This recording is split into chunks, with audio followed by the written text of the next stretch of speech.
딸깍. 또야. 이번엔 절대 그냥 안 넘어가.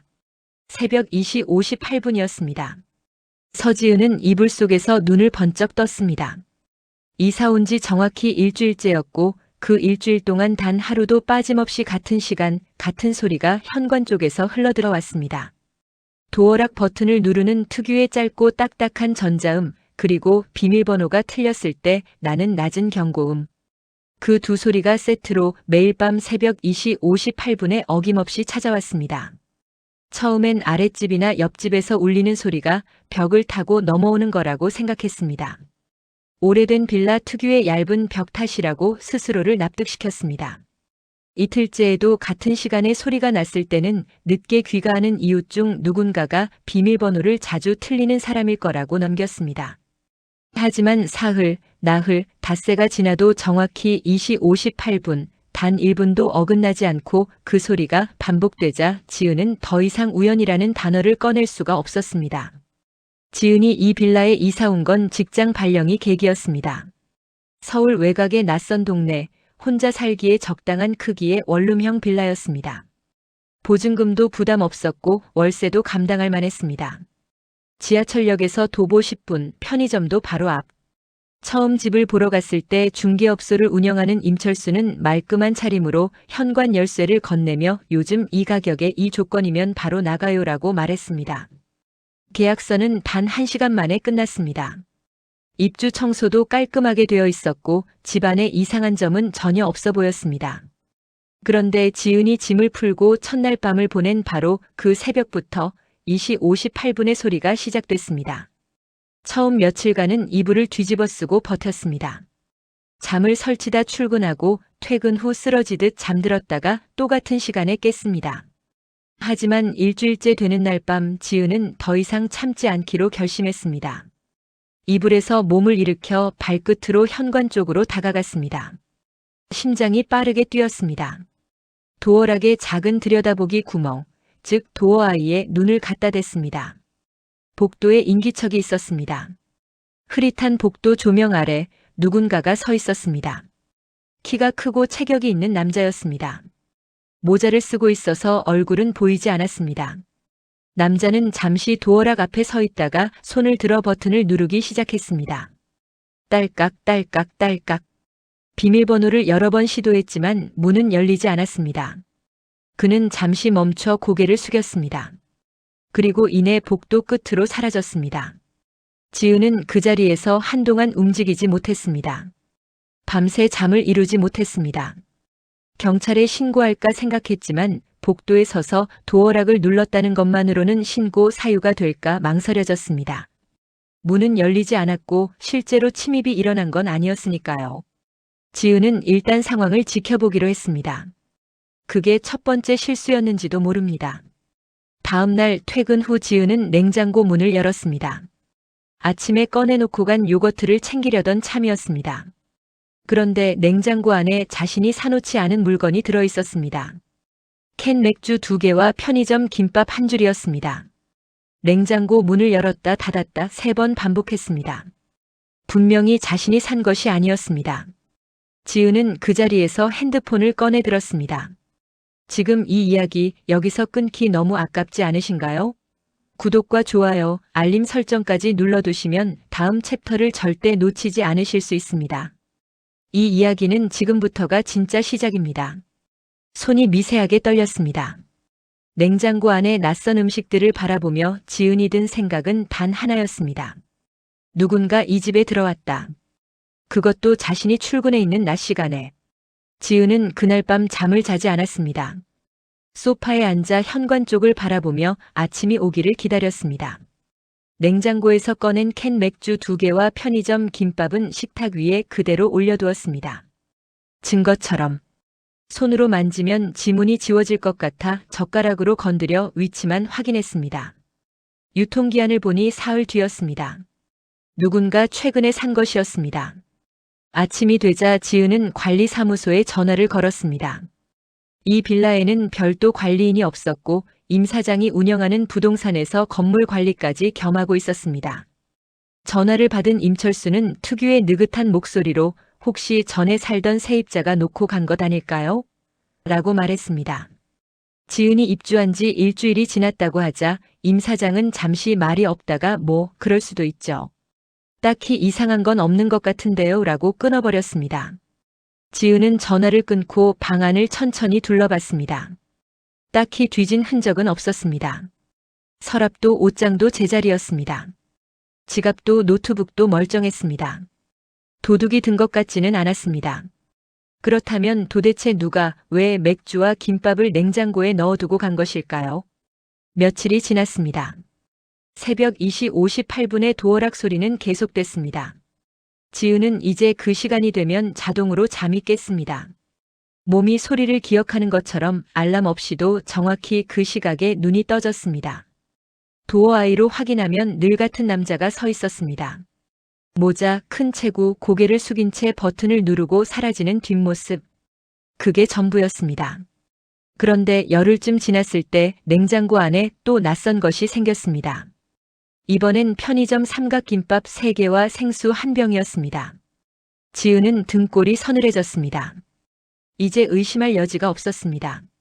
누군가가 집 열쇠를 갖고 있었습니다. 그것도 자신이 없는 낮 시간에 들어와 냉장고를 이용하고 있었습니다. 지은은 이번엔 직접 경찰서에 갔습니다. 담당 창구에서 상황을 설명했습니다. 캔 맥주, 김밥, 삼각김밥, 생수. 새벽마다 도어락을 누르는 남자. 경찰관은 메모를 하며 진지하게 들었지만 실제 침입 사실이 확인되지 않으면 현장 출동이 어렵다는 말을 덧붙였습니다. 지은은 허탈함을 느끼며 집으로 돌아왔습니다. 그날부터 지은은 스스로 조사를 시작했습니다. 우선 도어락 비밀번호를 바꿨습니다. 관리사무소에 비밀번호 변경 사실을 알리지 않았습니다. 그리고 퇴근 후 집에 들어오기 전마다 현관문에 아주 작은 표시를 남겼습니다. 문틈에 머리카락 한 올을 끼워두는 오래된 방법이었습니다. 누군가 문을 열었다면 그 머리카락은 사라져 있을 터였습니다. 비밀번호를 바꾼 첫날 밤 새벽 2시 58분 소리는 달라졌습니다. 딸깍딸깍딸깍딸깍딸깍. 버튼 누르는 횟수가 훨씬 많아졌습니다.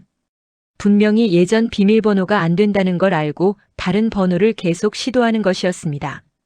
경고음이 연속으로 울리더니 잠시 후 조용해졌습니다. 도어 아이로 바라본 복도 남자는 평소보다 더 오래 문 앞에 서 있었습니다. 그리고 천천히 돌아섰는데 그 순간 복도 조명이 살짝 그의 옆모습을 비췄습니다. 지은은 숨을 참았습니다. 남자의 얼굴 윤곽이 범죄자의 그것이 아니었습니다. 그는 지쳐 보였습니다. 어깨가 축 처져 있었고 문 앞에 서서 한숨을 쉬는 것처럼 보였습니다. 마치 집에 들어가지 못해 막막해하는 사람처럼. 다음 날 아침 지은은 현관문 틈의 머리카락을 확인했습니다. 머리카락은 사라지지 않았습니다. 비밀번호를 바꾼 이후 남자는 실제로 집 안에 들어오지 못하고 있었습니다. 하지만 냉장고 안은 여전히 신경 쓰였습니다. 예전 비밀번호를 쓰던 기간 분명히 누군가 들어온 적이 있었으니까요. 지은은 퇴근길에 작은 IP 카메라를 구매했습니다. 실내용으로 판매하는 소형 카메라로 콘센트에 꽂으면 작동하는 방식이었습니다. 냉장고 위 구석에 눈에 잘 띄지 않게 설치하고 스마트폰 앱과 연동했습니다. 이제 외부에서도 실시간으로 집안을 확인할 수 있었습니다. 3일이 지났습니다. 카메라에는 아무것도 찍히지 않았습니다. 비밀번호를 바꾼 이후 침입은 없었습니다. 그런데 닷새째 되던 날 퇴근 후 냉장고를 열었을 때 또다시 낯선 물건이 생겨 있었습니다. 이번엔 편의점 도시락 하나였습니다. 아직 따뜻한 열기가 남아 있었습니다. 지은은 즉시 카메라 영상을 확인했습니다. 그런데 이상했습니다. 영상 속에는 아무도 없었습니다. 냉장고 문이 열리는 장면도 사람이 지나가는 장면도 없었습니다. 카메라 각도를 다시 확인했습니다. 그때서야 깨달았습니다. 카메라에 사각지대가 있었습니다. 현관에서 냉장고까지의 동선 중 일부 구간이 찍히지 않는 위치였습니다. 지은은 카메라를 다시 배치했습니다. 이번엔 2개를 추가로 구매해 현관 정면과 주방 전체를 커버했습니다. 그리고 기다렸습니다. 사흘 뒤 오후 2시 지은이 회사에서 스마트폰 알림을 받았습니다. 카메라 감지 알림이었습니다. 손이 떨렸습니다. 화면을 눌렀습니다. 현관문이 열리고 있었습니다. 남자가 들어왔습니다. 키가 크고 체격이 있는 모자를 쓴 남자였습니다. 새벽 2시 58분마다 도어락을 누르던 바로 그 사람이었습니다. 남자는 조심스럽게 집 안으로 들어와 신발을 가지런히 벗었습니다. 그리고 가방에서 편의점 봉투를 꺼내 냉장고를 열었습니다. 음식을 넣고 냉장고 문을 닫았습니다. 그 다음 소파에 잠시 앉아 두리번거리더니 이내 다시 일어나 나갔습니다. 지은은 그 자리에서 굳었습니다. 남자가 쓴 열쇠, 즉 그 도어락 비밀번호는 지은이 새로 바꾼 번호가 아니었습니다. 남자는 다른 방법으로 들어온 것이었습니다. 실물 열쇠 혹은 관리자 비밀번호. 지은이 모르는 또 다른 진입 방법이 존재하는 것이었습니다. 지은은 즉시 자리에서 일어나 상사에게 양해를 구하고 조퇴를 했습니다. 집으로 달려가면서 머릿속으로 계속 생각했습니다. 저 남자는 누구일까? 왜 냉장고에 음식을 넣는 걸까? 왜 매일 새벽에 문 앞에 나타나는 걸까? 그리고 왜 한 번도 무언가를 가져가지 않는 걸까? 집에 도착해 문을 열고 들어갔을 때 아무도 없었습니다. 하지만 냉장고 안에는 아직 도시락이 있었습니다. 지은은 그 도시락을 꺼내 식탁 위에 올렸습니다. 그리고 그 옆에 메모지 한 장을 꺼내 또박또박 써 내려갔습니다. 당신이 누구인지 알고 있습니다. 경찰에 신고하기 전에 직접 이야기하고 싶습니다.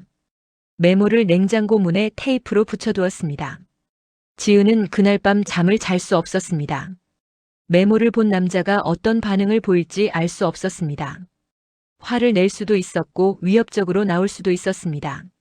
아니면 아예 나타나지 않을 수도 있었습니다. 지은은 침대 머리맡에 스프레이 호신용품을 꺼내두고 문을 이중으로 잠갔습니다. 새벽 2시 58분 도어락 소리가 났습니다. 이번에는 소리가 달랐습니다. 버튼 누르는 소리 없이 조용히 잠금이 풀리는 소리였습니다. 즉, 남자는 오늘도 문을 열고 들어온 것이었습니다. 지은은 이불 속에서 숨을 참았습니다. 발소리가 들렸습니다. 주방 쪽으로 향하는 조심스러운 발소리. 냉장고 문이 열리는 소리가 났습니다. 그리고 잠시 후 아무 말도 없이 발소리가 다시 현관 쪽으로 돌아갔습니다. 메모를 발견한 것이었습니다. 다음 날 아침 지은이 냉장고 문을 열었습니다. 어젯밤 남자가 넣어두고 간 음식 옆에 작은 메모지가 붙어 있었습니다. 남자가 남긴 답장이었습니다.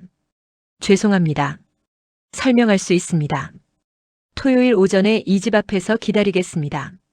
무섭게 하려는 게 아닙니다. 지은은 그 메모를 몇 번이고 읽었습니다. 범죄자가 남길 법한 문장이 아니었습니다. 협박도 없었고 무언가를 요구하지도 않았습니다. 오히려 애원하는 것처럼 보였습니다. 토요일까지는 이틀이 남아 있었습니다. 지은은 그 이틀 동안 주변의 상황을 알렸습니다. 직장 동료에게 주소와 약속 시간을 알려두었고 토요일 오전 내내 연락이 없으면 경찰에 신고해달라고 부탁했습니다. 호신용품도 가방 안쪽에 챙겼습니다. 카메라 앱도 켜두었습니다. 토요일 아침 지은은 이른 시간부터 현관 앞에 서 있었습니다. 10시가 되자 계단 아래에서 발소리가 들렸습니다. 남자가 올라왔습니다. 카메라 영상에서 본 것처럼 키가 크고 체격이 좋은 사람이었습니다. 모자를 벗고 있었습니다. 얼굴이 드러났습니다. 지은이 예상했던 것과는 완전히 다른 얼굴이었습니다. 눈 밑에 다크서클이 짙었고 볼이 파여 있었습니다. 오랫동안 잠을 제대로 자지 못한 사람의 얼굴이었습니다. 남자는 지은을 보자마자 고개를 숙였습니다. 놀라게 해서 정말 죄송합니다. 저는 최민준이라고 합니다. 남자는 천천히 이야기를 꺼내기 시작했습니다. 그가 말한 첫 마디는 지은의 머릿속을 하얗게 만들었습니다. 저도 이 집 계약했습니다. 최민준이 꺼낸 건 낡은 봉투였습니다. 봉투 안에는 임대차 계약서가 들어 있었습니다. 임대인 이름, 주소, 계약 금액. 모든 것이 지은의 계약서와 동일했습니다. 단 하나 날짜만 달랐습니다. 민준의 계약은 지은의 계약보다 2달 먼저 작성되어 있었습니다. 지은은 자신의 스마트폰에서 계약서 사진을 꺼내 나란히 놓았습니다. 2개의 계약서는 같은 집, 같은 중개인, 같은 임대인으로 이루어진 계약이었습니다. 임철수가 같은 집을 두 사람에게 팔아버린 것이었습니다. 민주는 계약 이후 이사 준비를 하는 동안 갑작스럽게 회사 일이 겹쳐 입주를 미루었습니다. 그 사이 임 사장은 지은에게 같은 집을 다시 계약시켰습니다. 민준이 뒤늦게 이사하러 왔을 때 이미 자신의 짐이 들어가야 할 자리에 낯선 사람의 물건이 채워져 있었습니다. 처음엔 임 사장에게 전화를 걸었습니다. 임 사장은 착오가 있었다, 해결해 주겠다며 며칠만 기다리라고 했습니다. 민주는 기다렸습니다. 하지만 임 사장의 전화기는 곧 연결이 되지 않기 시작했고 부동산 사무실 문은 닫혀 있었습니다. 보증금은 이미 임 사장 계좌로 넘어간 후였습니다. 민준에게는 이미 살던 곳에서 나온 상태였습니다.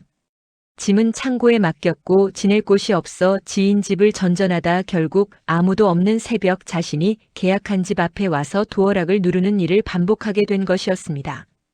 비밀번호를 계약 당시 임 사장에게 받아두었지만 지은이 비밀번호를 바꾼 이후엔 들어가지 못하게 됐습니다.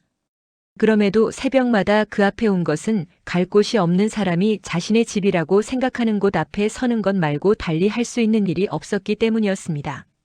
냉장고에 넣은 음식들은 민준이 자신을 위해 사둔 것이었습니다. 낮에 들어와 먹고 나올 생각이었습니다. 지은은 오랫동안 말을 잇지 못했습니다. 분노해야 할지, 동정해야 할지, 자신도 피해자라는 사실에 망연해야 할지 감정의 방향을 잡을 수가 없었습니다. 민주는 그저 고개를 숙이고 있었습니다. 이 상황 전체가 임 사장이 만들어낸 함정이었습니다. 지은이 먼저 말을 꺼냈습니다. 임 사장 지금 연락이 됩니까? 민준이 고개를 저었습니다. 잠적했습니다. 임철수의 이름을 포털에 검색했습니다. 중개업소 이름은 한라부동산, 주소는 이 빌라에서 3블록 거리에 있었습니다. 검색 결과 상단에 리뷰가 하나 있었는데 3개월 전에 달린 것이었습니다. 사기당함 조심하세요. 짧은 한 줄이었지만 별점은 최하였습니다. 지은과 민주는 함께 부동산 사무실로 걸어갔습니다. 문에는 자물쇠가 걸려 있었습니다. 유리창 너머로 보이는 내부는 텅 빈 상태였습니다. 책상 위에 먼지가 쌓여 있었고 전화기 코드만 바닥에 나뒹굴고 있었습니다. 이미 한참 전에 자취를 감춘 흔적이었습니다. 두 사람은 그 자리에서 경찰서로 향했습니다. 박 형사가 담당이었습니다. 각자의 계약서를 나란히 내밀었을 때 박 형사는 눈썹을 찌푸리며 한동안 서류를 살폈습니다. 이중계약, 이른바 이중임대 사기였습니다. 임철수가 같은 집을 2명에게 각각 계약하고 두 사람의 보증금을 모두 챙겨 달아난 전형적인 수법이었습니다.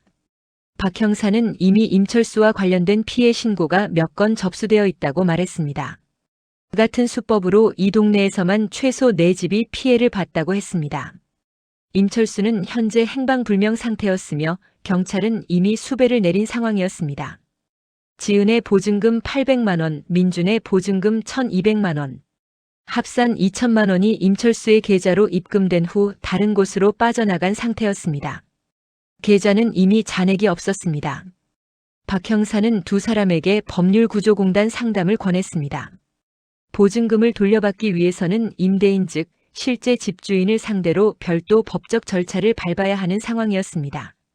집주인은 임철수와 별개의 인물이었지만 계약 과정에서 임철수에게 위임한 부분이 있어 책임 소재가 복잡하게 얽혀 있었습니다. 두 사람은 경찰서를 나왔습니다. 골목 한켠에 나란히 서서 아무 말도 하지 못했습니다. 지은은 한 달치 월급에 가까운 보증금이 사라졌다는 사실이 실감되지 않았습니다. 민준은 그보다 더 많은 돈을 잃었습니다. 민준이 먼저 입을 열었습니다. 지낼 곳이 없다고 했습니다. 지인 집도 더 이상 민폐를 끼치기 어려운 상황이었습니다. 목소리가 작았습니다. 눈을 마주치지 않았습니다. 지은은 잠시 생각했습니다. 그리고 말했습니다. 일단 저랑 같이 그 집 가시죠. 두 사람이 함께 빌라로 돌아왔습니다. 지은은 민준에게 거실 소파를 내어주기로 했습니다. 어색하고 불편한 결정이었지만 길거리에 내몰린 사람을 두고 볼 수가 없었습니다. 민준은 극구 사양했지만 지은이 먼저 이불을 꺼내 소파에 폈습니다. 우리 둘 다 피해자예요. 지금은 같이 움직이는 게 나아요. 민준은 짧게 고맙다고 말했습니다. 그날 저녁 두 사람은 식탁에 마주 앉아 각자의 계약 경위를 하나씩 짚어갔습니다. 민주는 임철수를 포털에서 검색해 찾았습니다. 리뷰도 그럭저럭 있었고 사무실도 운영 중이었으며 전화 응대도 빨랐습니다. 집을 보러 갔을 때 임철수는 말이 많았습니다. 이 동네 시세, 주변 편의시설, 재개발 이야기. 민주는 별 의심 없이 계약서에 도장을 찍었습니다. 지은도 비슷했습니다. 급한 발령에 집을 빨리 구해야 하는 상황이었고 임철수는 조건이 딱 맞는 집을 첫 번째로 보여줬습니다. 계약 과정도 매끄러웠고 이상한 낌새가 전혀 없었습니다. 전형적인 수법이었습니다. 급한 사람을 노린 것이었습니다. 민주는 폴더에서 서류 몇 장을 더 꺼냈습니다. 임철수가 계약 당시 제출한 서류들이었습니다. 인감증명서, 등기부등본 사본, 신분증 사본. 지은도 자신이 받은 서류를 꺼냈습니다. 두 세트를 나란히 놓고 보니 인감증명서 발급일이 서로 달랐습니다. 임철수는 같은 서류를 조금씩 수정해서 두 사람에게 각각 넘긴 것이었습니다. 신분증 사본은 번호 일부가 흐릿하게 처리되어 있었습니다. 나중에 확인 어렵게 만든 것이었습니다. 두 사람은 이 내용을 정리해서 박 형사에게 추가 자료로 넘기기로 했습니다. 그리고 법률구조공단 예약도 함께 잡았습니다. 며칠이 지나며 두 사람은 서서히 서로의 일상을 알게 됐습니다. 민주는 물류회사에서 일하고 있었습니다. 아침 일찍 나가 저녁 늦게 들어왔습니다. 거실을 쓰면서도 최대한 흔적을 남기지 않으려 했습니다. 지은이 퇴근할 때쯤이면 이미 소파를 정리해 두었고 주방을 쓴 뒤에는 반드시 닦아 놓았습니다. 지은은 그런 민준을 보면서 이 사람이 새벽마다 자신의 집이라고 생각하는 문 앞에 서 있었다는 사실을 새삼 떠올렸습니다. 무서운 사람이 아니었습니다. 그저 쫓겨난 사람이었습니다. 그러던 중 임철수의 흔적이 하나 더 발견됐습니다. 법률구조공단 상담을 마치고 나오는 길 민준의 스마트폰에 문자가 도착했습니다. 모르는 번호였습니다. 내용은 짧았습니다. 아직 돈 돌려받으려고 하면 연락해. 조건이 있어. 발신인은 표시되지 않았지만 문체와 말투가 임철수와 비슷했습니다. 민준이 지은에게 화면을 내밀었습니다. 두 사람은 박 형사에게 즉시 연락했습니다. 박 형사는 답장하지 말고 번호를 넘기라고 했습니다. 경찰에서 해당 번호를 추적하기 시작했습니다. 이틀 뒤 박 형사로부터 연락이 왔습니다. 번호는 선불폰이었지만 해당 번호로 통화한 기지국 위치를 추적한 결과 임철수가 이 도시를 벗어나지 않은 것으로 나타났습니다. 인근 지역에 머물고 있을 가능성이 높다는 것이었습니다. 박 형사는 임철수에 대해 추가 정보를 공유했습니다. 그는 이번이 처음이 아니었습니다. 5년 전에도 비슷한 이중계약 사기로 피해자가 발생했고 당시 피해자들이 합의를 보는 형식으로 마무리된 전력이 있었습니다. 그 이후에도 이름을 바꿔가며 다른 지역에서 중개업을 해왔다는 정황이 포착됐습니다. 이번 피해 규모는 총 6가구, 피해 금액은 1억 원에 가까웠습니다. 지은은 그 숫자를 듣고 멍해졌습니다. 6가구. 자신과 민준뿐만이 아니었습니다. 같은 방법으로 같은 지역에서 각자 혼자 피해를 보고 있던 사람들이 더 있었습니다. 임철수는 그 사실을 알기 때문에 피해자들이 서로 연결되기 전에 각각 조건을 내밀어 개별 합의를 유도하려 했던 것이었습니다. 박 형사는 가능하면 피해자들끼리 연락을 나눠 공동 고소장을 제출하는 것이 유리하다고 설명했습니다. 단독 고소보다 피해 규모가 클수록 처벌이 무거워지고 보증금 회수 가능성도 높아진다고 했습니다. 지은과 민주는 박 형사를 통해 다른 피해자들과 연락을 시작했습니다. 그 과정에서 놀라운 사실이 하나 더 드러났습니다. 피해자 중 한 명이 임철수의 과거 직장 동료를 알고 있었습니다. 그 동료가 말하길 임철수는 원래 대형 부동산 법인에서 근무했고 퇴사 이후 개인 중개업을 시작하면서 점점 선을 넘었다고 했습니다. 처음엔 계약서를 약간 조작하는 수준이었다가 누군가 제지하지 않자 이중계약까지 손을 댄 것이었습니다. 민주는 그 말을 듣고 입술을 꾹 다물었습니다. 이건 실수가 아니었습니다. 처음부터 계획이었습니다. 공동 고소장이 제출됐습니다. 피해자는 최종적으로 7명이었습니다. 각자 다른 집에 2중, 3중으로 계약이 된 경우도 있었고 지은과 민준처럼 같은 집에 2명이 걸린 경우도 3건이나 됐습니다. 임철수는 짧게는 수개월, 길게는 1년에 걸쳐 이 사기를 준비하고 실행했습니다. 수법은 치밀했지만 피해자들이 결국 서로 만나게 되면서 균열이 생겼습니다. 수사는 빠르게 진행됐습니다. 임철수의 금융거래 내역이 압수되었고 피해 보증금이 흘러간 계좌가 추적됐습니다. 임철수 명의가 아닌 제3자 명의 계좌가 다수 발견됐습니다. 경찰은 공범 가능성을 배제하지 않고 수사를 확대했습니다. 지은은 수사 진행 상황을 하루가 멀다 하고 확인했습니다. 박 형사는 진행 상황을 간간히 알려주었지만 구체적인 내용을 미리 공유하기 어렵다고 했습니다. 지은은 답답했습니다. 돈도 돌려받지 못하고 사기꾼은 아직 잡히지 않은 상태에서 매달 월세를 내며 살아야 하는 현실이 버거웠습니다. 민주는 그 사이 지은의 집에서 나갔습니다. 회사 인근 고시원에 방을 구했습니다. 나가면서 지은에게 미안하다는 말을 반복했습니다. 지은은 사과받을 이유가 없다고 했습니다. 고소장 제출 후 3주째 되던 날 박 형사에게 연락이 왔습니다. 임철수가 검거됐습니다. 도주 중이던 임철수는 경기도 외곽의 모텔에 숨어 있다가 체포됐습니다. 수배 이후에도 선불폰을 교체해가며 도주 자금을 마련하려 했지만 피해자 중 한 명에게 접촉하려다 위치가 노출됐습니다. 모텔 방 안에는 이미 다음 사기를 준비한 것으로 보이는 위조 서류와 새로운 중개업소명의 서류들이 발견됐습니다. 지은은 전화를 끊고 한동안 멍하니 앉아 있었습니다. 분노와 안도가 동시에 밀려왔습니다. 잡혔다는 사실보다 다음 피해자가 생기기 전에 멈췄다는 사실이 더 다행스럽게 느껴졌습니다. 민준에게 문자를 보냈습니다. 잡혔답니다. 답장이 빠르게 왔습니다. 알겠습니다. 고맙습니다. 이제 남은 건 돈이었습니다. 사기꾼은 잡혔지만 사라진 보증금은 아직 돌아오지 않았습니다. 가장 어렵고 긴 싸움이 아직 끝나지 않은 것이었습니다. 재판은 반년이 넘게 이어졌습니다. 임철수는 혐의를 일부만 인정했습니다. 이중 계약 사실은 인정하면서도 피해 금액과 피해자 수를 줄이려 했습니다. 피해자 7명이 제출한 계약서와 입금 내역이 결정적 증거가 됐습니다. 지은과 민준이 식탁에서 나란히 놓고 비교했던 서류들, 위조된 인감증명서와 흐릿하게 처리된 신분증 사본이 법정에서 다시 펼쳐졌습니다. 결국 임철수는 사기죄와 문서 위조죄로 실형을 선고받았습니다. 보증금은 전액 회수되지 않았습니다. 임철수의 재산이 이미 대부분 빠져나간 후였고 공범으로 조사받은 제3자 계좌에서 일부 금액이 환수됐습니다. 피해자들은 각자의 회수율에 따라 금액을 나눴습니다. 지은은 보증금의 절반 남짓을 돌려받았습니다. 민주는 지은보다 조금 적었습니다. 완전한 해결이 아니었습니다. 하지만 아무것도 안 한 것과는 달랐습니다. 지은은 그 빌라에서 이사를 나왔습니다. 더 이상 그 공간에 있고 싶지 않았습니다. 새 집을 구할 때는 등기부등본을 직접 열람했고 임대인과 직접 통화를 했으며 계약서에 확정일자를 받는 즉시 전입신고를 마쳤습니다.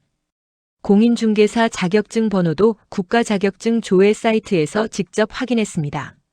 민주는 고시원에서 몇 달을 더 지내다가 부모님 댁 근처로 이사했습니다. 회사를 옮기면서 조금 더 안정된 상황이 됐다고 했습니다. 지은에게 가끔 문자를 보냈습니다. 안부 인사였습니다.